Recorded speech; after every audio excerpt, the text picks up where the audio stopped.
guys, welcome back to my channel, or welcome if you're new here. Please consider subscribing to my channel. So the other day I was doing my spring cleaning of my fragrances, and I thought that, well, I do have a lot of fragrances, and I know that I do. I have approximately 460 something fragrances, and then I do have approximately 160 of the mini sizes and the travel sizes, and 400 samples. So I do have a lot of fragrance profiles. And I was like, how many fragrances do I really need to live my everyday life comfortably? And I have to say that I don't really need fragrances for my survival. They're not essential. I just love having fragrances. I love having a big variety, a big selection of fragrances, but I do know that they're not essential. And if tomorrow I will develop an allergy for the fragrances, I will have to give up my passion, because fragrances is my passion, but it's not gonna affect my life in any way. Anyway, and I sort of started thinking about how many fragrances do I realistically need to have. Again, need to have is an overstatement. How many fragrances would I have to have if I need to have my fragrance life? I mean, you get me. We don't need fragrances, but we like having them in our life. Okay, so, and I thought that we need only 5 fragrances essentially. And obviously it depends on the life that you have. If you're an introvert, then probably you need one less than this. But if you're an extrovert, then probably you will have to have 5 or maybe even 6. So it depends on the lifestyle. But if you have this, the classic lifestyle, the person that stays in the home and then works and then goes out and then goes out on date, and then you probably have to have 5 fragrances to accommodate your needs. So I also made sure that I'm not gonna show you my favorite fragrances that I have been talking about for years and years. Calvin Klein B that I love, Classique Jean-Paul Gaultier that I love, Trésor Lancôme that I absolutely adore, Dolce & Gabbana Feminine that I adore. I chose the fragrances that I love, but they're not the usual fragrances. They're not my first picks, because these are the fragrances that I really, I just can't imagine my collection without them. So let's start with the first fragrance, and the first fragrance being a fragrance for homeware. I wear fragrances at home all the time. I love it.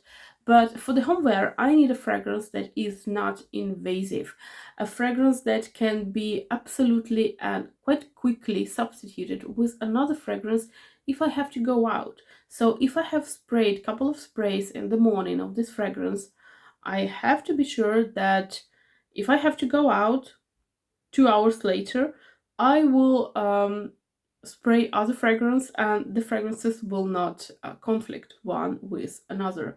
So I knew exactly the line and I knew exactly the brand. I just had to choose a fragrance that I felt like the most, and being spring, I chose the blossoming fragrance. So we have Elizabeth Arden, and this is the Pear Blossom. So why I choose the Elizabeth Arden? Well, for starters, I'm a fan of green tea. I love green tea. I do think that the green tea fragrance, the first one, is very classy. It's very classy, it's very classic, it's very beautiful, and it's very multifaceted, and it's very complex. Let alone the staying power. The staying power is not, it's not good. On me, it isn't good. I have to spray like 15-20 times to kind of have 3 to 4 hours wear of that fragrance. But a part of the staying power, which is like with the olfactive notes that this fragrance have, I am really able to forgive a fragrance that is not very stable on my skin. Anyway, being it a spring now, at this moment, I chose a Pear Blossom. So we have a lot of fragrances to choose from. We have a classic one, we have coconut one, pistachio one, we have a lavender. I do have a fragrance that I absolutely adore, which is a nectarine blossom as well. So I do have a lot of these fragrances. Then we have this summer line, which is a bit lighter even than the classic one, and then obviously the classic one, but I wanted to choose something else than the classic one because people know classic fragrance already.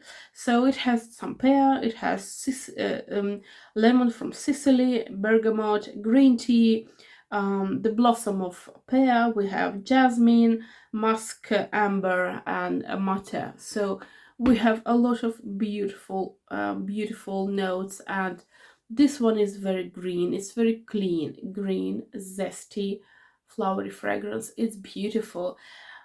Yeah, again, staying power is not the best, but just trust me.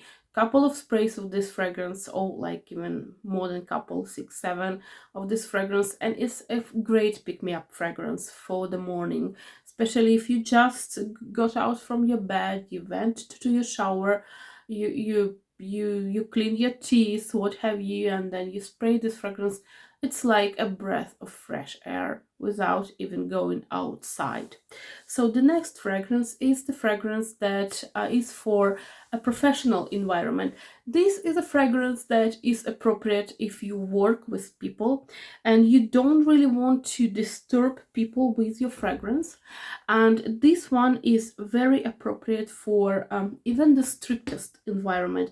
If you have a strict policy on the fragrances, on the nail polish, this one is gonna be fine.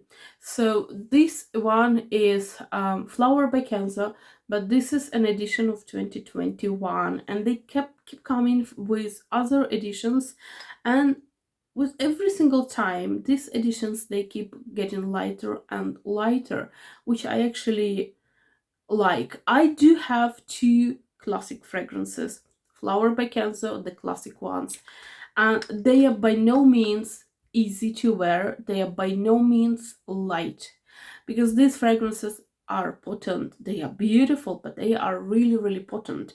And this one is a complete opposite. It's very light. It's musky. It's flowery and musky. It also has this kind of fresh zestiness to it. It has some lemon, some lychee. It has some amber to it.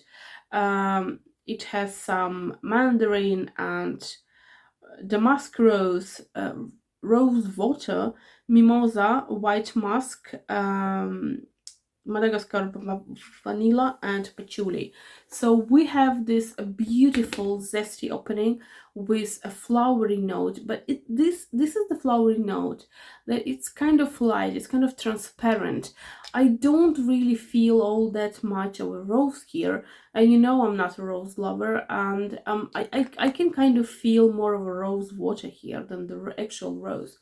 And it's soft and muskins in enveloping, very beautiful fragrance. And this is very, very appropriate for work environment where you don't have to, and you don't want to suffocate people with your fragrance. And it's really very beautiful. It's really, really nice.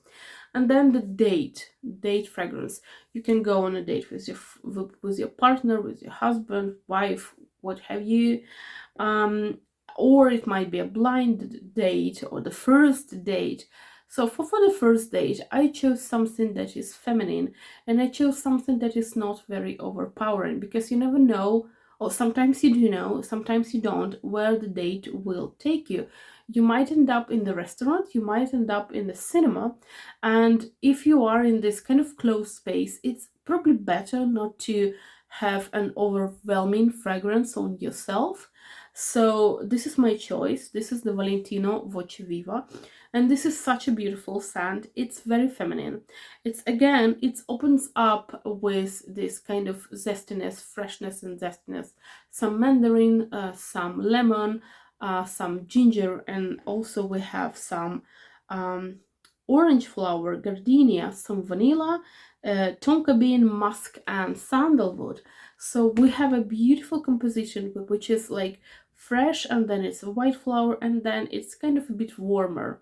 It warms up, and it keeps it at the end. What you're left with are the white flowers that are, they're quite long lasting, I have to say. So in my opinion, White flowers are very feminine, so if you wanna leave a lasting impression during your date, then this one is the fragrance that you will have to opt for. So next fragrance is the fragrance when you go out with the people you love, your crowd, your friends, your family, and then if you like a fragrance that is kind of masculine. Okay, these are some of my neighbors. It's going on. I don't know. Anyway, if you want a fragrance that is very potent and very beautiful, and I for once, I love this fragrance. This fragrance is a perfect duality because this fragrance combines a feminine side and a masculine side because it has lavender, it has some rum, and it has some white flowers, it has tobacco. And this one, I'm just head over heels for this fragrance. This is L'Interdit by Givenchy, and this is the first fragrance from the brand that is considered to be unisex. So it is good for men and for women, and trust me, when you go out with this fragrance, it's just such a beautiful fragrance. It needs air.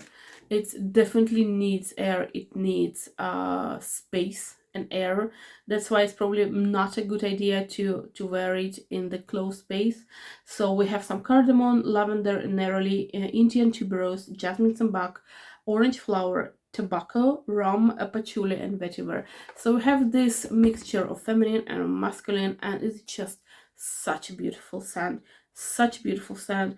Male can wear it, female can wear it, and it's just wonderful. Wonderful. So next one is the fragrance that you can wear if you want to feel yourself like you're worth $1 million or even more than that.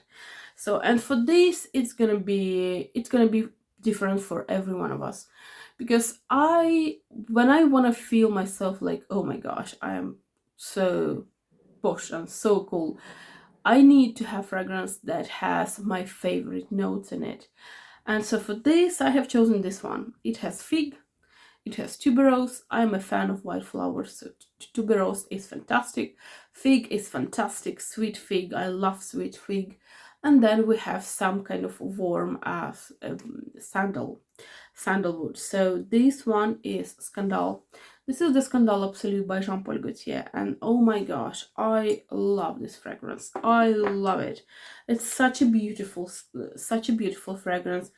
It's very potent, it's very prominent, it's very projecting, and it really makes me feel like $1 million because it's just, oh my god, it is very, very good. Again, for every one of us, it's going to be slightly different because we have different tastes, we have different inclinations as to fragrance. Some people love to feel themselves like $1 million wearing lemon, so it might be like a lemony, zesty just one note fragrance for you.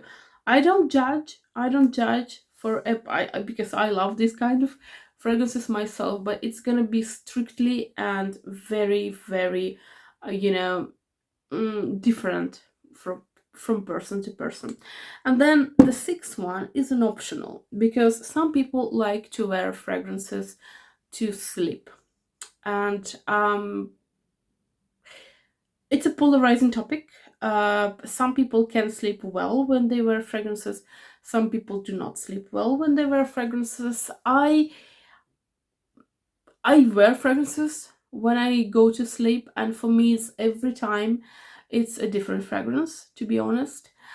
So what I would suggest is that you would pick a fragrance that you like and try to wear it to bed. If it works for you, then go ahead, wear whatever fragrance that you want.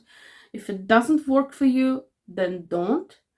But if you are kind of on a fence, should I or should I not, try this one. Try a fragrance that is not actually a fragrance. This is a body mist. And for me, this is Very Sexy by Victoria's Secret. And this one is a very fruity scent. It's a very fruity, it's sweet, it's beautiful, it's a bit zesty, it's a bit sour, so wonderful. So fruity scent, and a fruity scent is something that I love, and something that is cocooning for me, something that is, it keeps me like warm and nice. So I would opt for something like that. So again, wearing fragrances to bed is very, very, very optional, and some people, even if you don't have a headache, you might get one. So with this six option, I would suggest you to be cautious. I can wear whatever fragrance. I can wear like even very strong and very potent one, like woody ones, or no problem at all. But not all people are same. So I would I would stay on the safer side. I would or opt not to wear the fragrance at all, or then wear some body mist. And the body mist, well, we have a plethora of body mists, right? From every single brand they make body mist. So I would stick to the body mist instead. Yeah. So these are the fragrances that I would, and the places that I would go if I would need to have my collection to shrink down. These are the fragrances, and these are the types of fragrances that I would have in my collection. So let me tell you that I'm quite happy with the choice that I've made, because I do think that these are pretty universal fragrances, and obviously choices can vary. Maybe you don't like pear, maybe you would opt for coconut, but you know, it's going to be the same fragrance, right? Anyway, please let me know, what do you think about this video? What do you think about these fragrances? What are the fragrances that you would pick for you, like 5 or 6-ish fragrances? And yeah, I wish you a beautiful day, a beautiful Sunday, and I will see you on Wednesday with the new fragrance. I will talk to you about new fragrance from Elizabeth Arden with pistachio. Bye.